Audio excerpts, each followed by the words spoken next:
तृतीय अंतर्राष्ट्रीय योग दिवस का आयोजन स्थानीय लाल परेड मैदान पर हजारों छात्र छात्राओं एवं नागरिकों की गरिमामय उपस्थिति में प्रारंभ हुआ। कार्यक्रम के मुख्य अतिथि मध्य प्रदेश के मुख्यमंत्री श्री शिवराज सिंह चौहान थे। कार्यक्रम की शुरुआत मध्य प्रदेश गान के साथ हुई।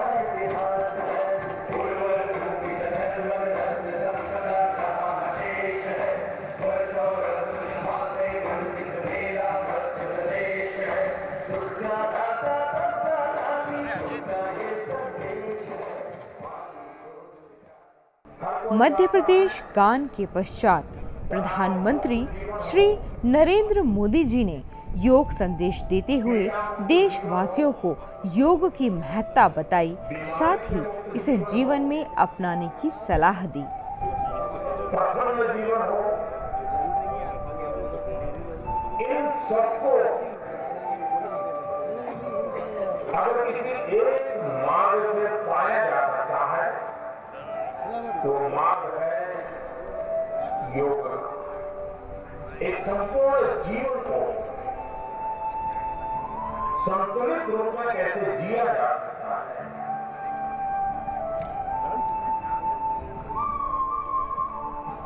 तन से, मन से, विचारों से, आचारों से स्वस्थता की अंतर यात्रा कैसे करें, वो अगर अनुभव करना है तो योग के माध्यम से अनुभव हो सकता है। आज विश्व का हर नागरिक जीवन शैली के कारण, कार्य की शैली के कारण, आपाधापी के कारण, बढ़ती हुई जिम्मेदारियों के कारण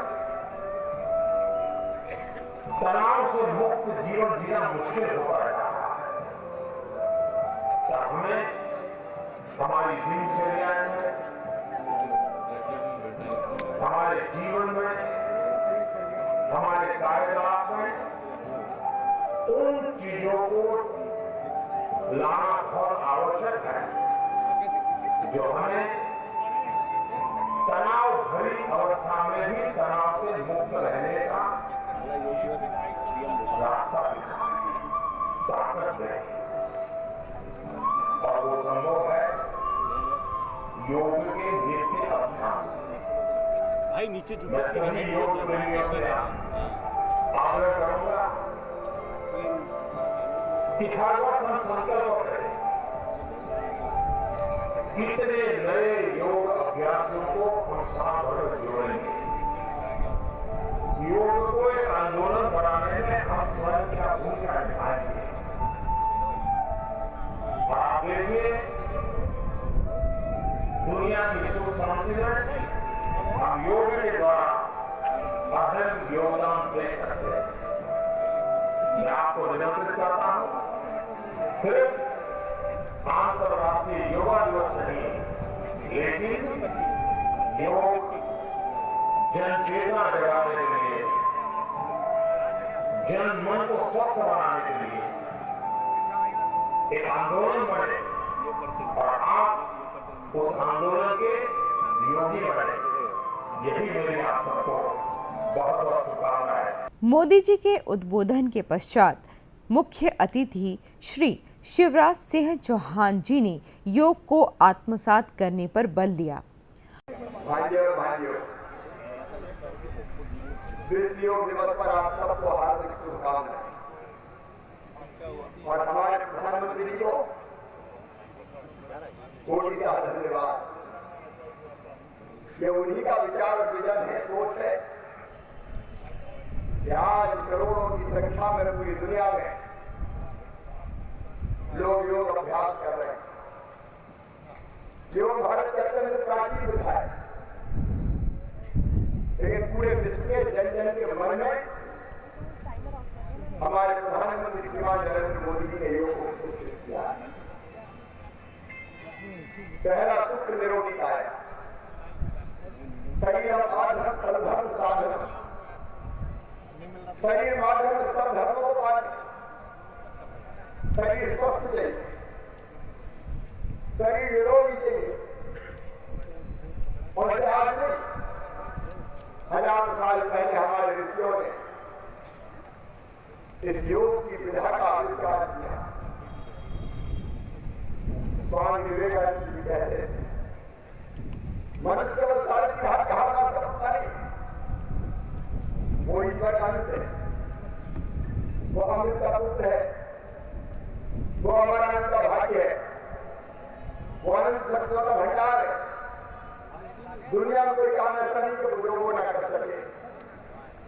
अनंत शक्तियों का भंडार है हमारा शरीर, लेकिन उसमें से बहुत कम उस शक्ति का हम इस्तेमाल कर पाते हैं।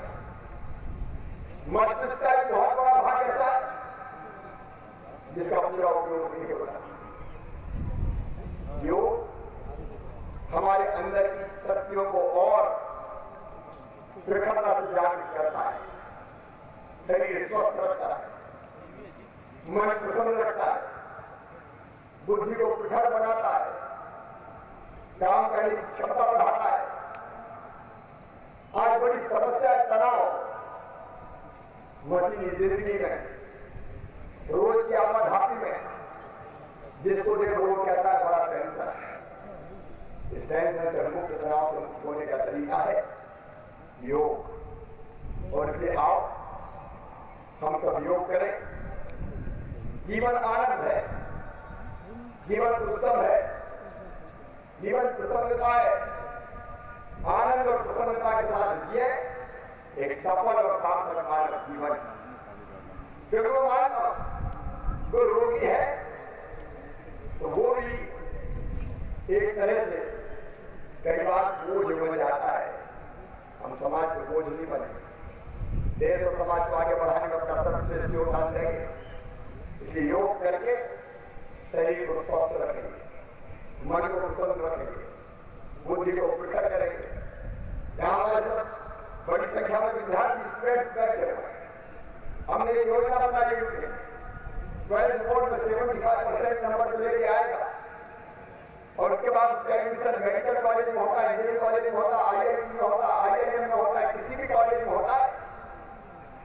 और वो गरीब है, मध्यम वर्गीय है, किसान परिवार से, तो उसकी फीस उसके माता पिता नहीं भरवाएंगे, पूरी फीस उसकी सरकार भरवाएगी। 75% से ज्यादा नंबर लाना है। एक दिन करने से कुछ नहीं होगा, नियमित अभ्यास।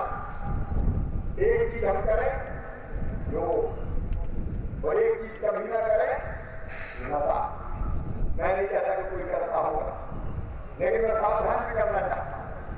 नशा नाश की जाए, उसको छोड़ने का संकल्प लें और योग रोज करें। बताइए योग रोज करेंगे? इधर से आवाज नहीं आ रही। योग रोज करेंगे, योग रोज करेंगे और नशा कभी नहीं करेंगे। इसमें कमाल है। वंदे वंदे जय मध्य प्रदेश। मुख्यमंत्री के उद्बोधन के पश्चात प्रार्थना करते हुए योगासन की प्रक्रिया आरंभ हुई, जिसके अंतर्गत सर्वप्रथम सूक्ष्म व्यायाम का अभ्यास करवाया गया। उसके बाद क्रमशः आसनों का अभ्यास करवाया गया। साथ ही आसनों से होने वाले लाभ एवं सावधानियों को बताया गया। आसन के बाद कपालभाति व अनुलोम विलोम प्राणायाम का अभ्यास करवाया गया। तत्पश्चात ध्यान एवं प्रार्थना उच्चारण के साथ ही ध्यान के महत्व पर भी प्रकाश डाला गया।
को आनंद मिले। योग की दुनिया में आपका स्वागत है।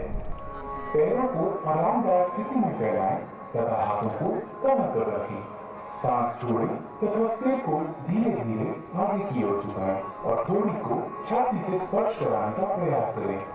सांस भीतर लें तथा सिर को उतना पीछे ले जाएं जितना आराम से जा सके और सांस भीतर लिए हुए सिर को वापस आगे लाएं। सांस छोड़ें तथा सिर को धीरे धीरे दाहिनी तरफ झुकाएं। कान को कंधे के उतना अधिक निकट ले जाएं जितना संभव हो। सांस भीतर लें तथा सिर को सामान्य स्थिति में लाएं। सांस छोड़ें तथा सिर को बाईं तरफ झुकाएं। सांस भीतर लें तथा सिर को वापस सामान्य स्थिति में लाएं। सांस भीतर लें तथा सिर को वापस सामान्य स्थिति में लाएं। सांस छोड़ें तथा सिर को बाईं तरफ घुमाएं। सांस भीतर लें तथा सिर को वापस सामान्य स्थिति में लाएं। सांस भीतर लें तथा सिर को घड़ी की सुइयों की दिशा में घुमाएं। सिर नीचे की ओर जाते समय सांस छोड़ें। सिर को घड़ी की सुइयों की विपरीत दिशा में घुमाएं। गर्दन के चारों ओर खिंचाव, गर्दन के जोड़ों और मांसपेशियों के शिथिलन तथा गर्दन के तनाव के दूर होने की अनुभूति करें। गर्दन में दर्द और स्पॉन्डिलाइटिस की शिकायत वाले लोगों को यह व्यायाम आराम से करना चाहिए। स्कंध संचालन। दोनों पैर परस्पर मिले हुए हों। पैर से सिर तक के हिस्से को सीधा रखें। भुजाओं को बगल में रखें। श्वास खींचते हुए बगल से दोनों भुजाओं को अपने सिर से ऊपर उठाएं। हथेलियां ऊर्ध्व दिशा में हों। श्वास छोड़ते हुए दोनों भुजाओं को बगल में वापस ले आएं। जब हाथों को सिर से ऊपर उठाएं तो ध्यान रखें कि वे सिर को स्पर्श ना करें।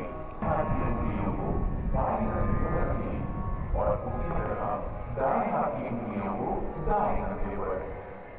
दोनों उंगलियों को पूरी तरह चक्राकार घुमाएं।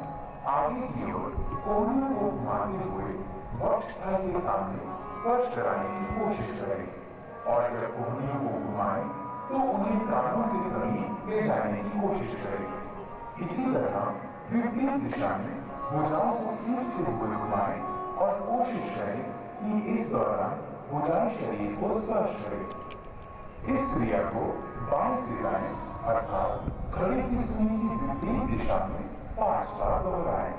यह अभ्यास गर्दन की रीढ़ की हड्डी की अपवर्षक अर्थात सर्वाइकल स्पॉन्डिलाइटिस बीमारी को दूर करने में सहायक है।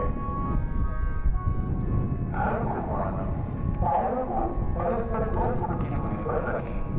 दोनों हाथों को छाती की ऊंचाई तक इस प्रकार दिखाएं कि दोनों हथेलियां एक दूसरे के सामने हैं। सांस छोड़ें। शरीर को दाहिनी तरफ इतना घुमाएं कि बाईं हथेली दाहिनी कंधे को स्पर्श कर ले। सांस भीतर लेते हुए वापस लौटें। सांस भीतर लेते हुए वापस लौटें। पुनः दोहराएं। सांस लेते हुए धीरे धीरे करें। मेरुदंड या डिस्क संबंधी समस्या होने पर तथा मासिक धर्म के दौरान यह व्यायाम न करें। खड़ी मुद्रा में विश्राम करें। घुटनों को चला लें। सांस भीतर लें। अपनी भुजाओं को कंधों पर उठाएं। सांस भीतर लें और शरीर को सीधा करें। 2 बार और दोहराएं। इस व्यायाम से घुटने तथा कूल्हे के जोड़ मजबूत होते हैं। अत्यधिक आर्थराइटिस की समस्या होने पर इस व्यायाम को छोड़ दें। आइए अब योगासन की तरफ बढ़ें। ताड़ासन ताड़ का अर्थ है ताड़ का पेड़।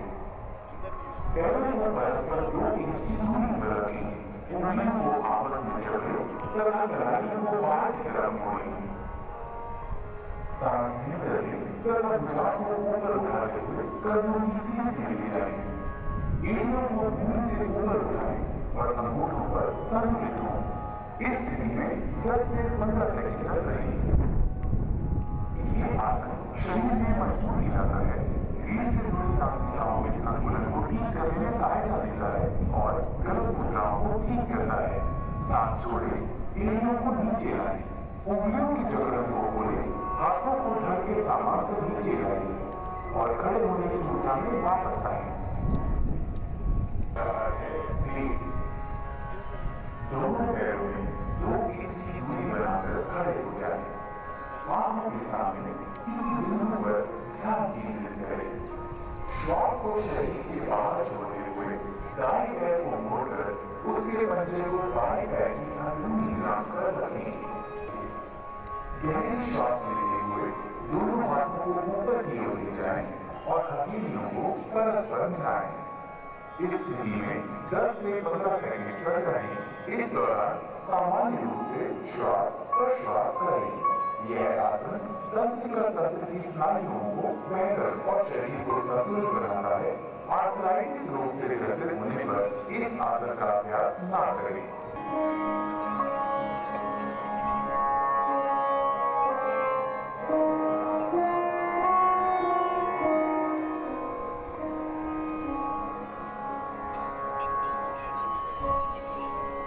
पादहस्तासना।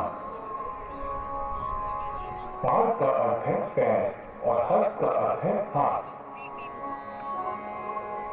धीरे धीरे सांस भीतर लें और हाथों को ऊपर उठाएं।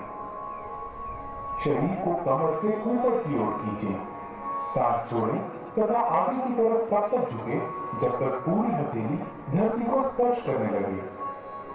इस अंतिम स्थिति को 10 से 30 सेकंड तक बनाए रखें। जिन लोगों को पीठ की अकड़न की समस्या हो, उन्हें अपनी क्षमता के अनुरूप ही झुकना चाहिए। धीरे धीरे सीधी स्थिति में आए और भुजाओं को सिर के ऊपर ले जाकर खींचें। सांस छोड़ें और धीरे धीरे प्रक्रियाओं को विपरीत क्रम में करते हुए प्रारंभिक स्थिति में आए। अर्ध चक्रासन। दोनों हाथों से कमर पर सहारा दें। सांस छोड़ें, सिर को पीछे झुकाएं, गर्दन की मांसपेशियों को खींचें तथा रीढ़ के निचले हिस्से से पीछे की ओर झुकें। सामान्य सांस लेते हुए विश्राम करें। अर्ध चक्रासन रीढ़ को लचीला बनाता है तथा मेरी तंत्रिकाओं को मजबूती प्रदान करता है। यह सांस लेने की क्षमता को बेहतर बनाता है। सांस भीतर लें, धीरे धीरे वापस आए तथा विश्राम करें। उच्च रक्तचाप के रोगियों को सावधानी से झुकना चाहिए। त्रिकोण का अर्थ है त्रिभुज। पैरों को परस्पर आरामदायक दूरी पर रखकर खड़े हों। हाथों को धीरे धीरे किनारे से तब तक उठाएं जब तक वे क्षैतिज न हो जाएं। सांस छोड़ें, धीरे धीरे दाहिनी तरफ झुकें और दाहिने हाथ को दाहिने पैर के ठीक पीछे रखें। बाएं हाथ को दाहिने हाथ की सीध में खड़ा करें।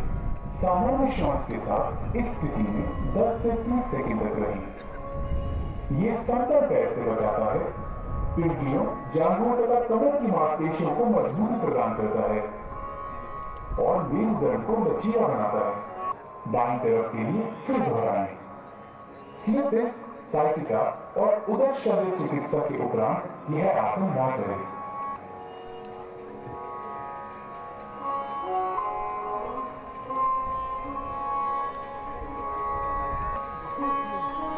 भद्रासन। आइए अब बैठने वाली मुद्राओं के लिए तैयार हों। भद्र का अर्थ है ड्रिफ्ट। पांवों को सामने की तरफ फैलाकर सीधे बैठें। हाथों को कूल्हों के पास रखें। ये दंडासन है। अब अपने पैरों के तलवों को एक साथ रखें। सांस छोड़ें और अपने हाथों को अपने पैरों के अंगूठों पर कसें। अपनी एड़ियों को जितना संभव हो उतना मूलाधार के पास लाएं। ये अंतिम स्थिति है। इस स्थिति में कुछ देर तक रहें। भद्रासन शरीर को दृढ़ रखता है और मस्तिष्क को स्थिर करता है। एक्यूट आर्थराइटिस अथवा साइटिका होने पर यह अभ्यास ना करें। वज्रासन। सर्वप्रथम दंडासन में बैठ जाएं। पैरों को मोड़ते हुए एड़ियों पर बैठ जाएं। जांघों को सटाकर रखें एवं अंगूठे एक दूसरे से सटे हुए हों। घुटनों के बल खड़े हो जाएं। हाथों को कमर पर इस प्रकार रखें कि अंगुलियां जमीन की ओर हों। कोहनियों एवं कंधों को समान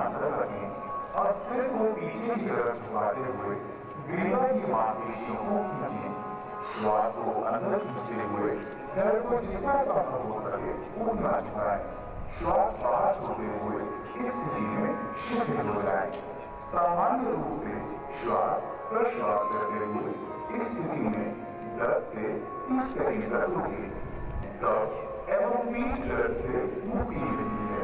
श्वास खींचते हुए वापस वज्रासन में बैठ जाए, शिथिल हो जाए। घुटनों को जमीन पर टिकाते हुए अपने दोनों पैरों की जांघ और पंजों को आपस में मिला लीजिए। घुटनों और पंजों के बीच कुछ इंचों की दूरी रखते हुए घुटनों के बल खड़े हो जाएं। श्वास खींचते हुए धीरे से नीचे की ओर झुकें। धीरे धीरे दाहिने हाथ से दाहिनी एड़ी और बाएं हाथ से बाईं एड़ी को पकड़ने का प्रयास करें। इस बात का ध्यान रखें नीचे झुके समय हृदय को झटका न लगे। यह उदर एवं नितंब की वसा को कम करने में सहायक है। उच्च रक्तचाप, हृदय रोगी व हार्निया के मरीजों को यह आसन नहीं करना चाहिए। खरगोश, दोनों घुटनों को दूर फैलाएं जबकि अंगुल को परस्पर स्पर्श करने दें। हथेलियों को घुटनों के बीच रखें। सांस छोड़ें और उन्हें धीरे धीरे पूरी लंबाई में खींचें। आगे झुकें और थोड़ी को भूमि पर रखें। भुजाओं को सामान्य रखें।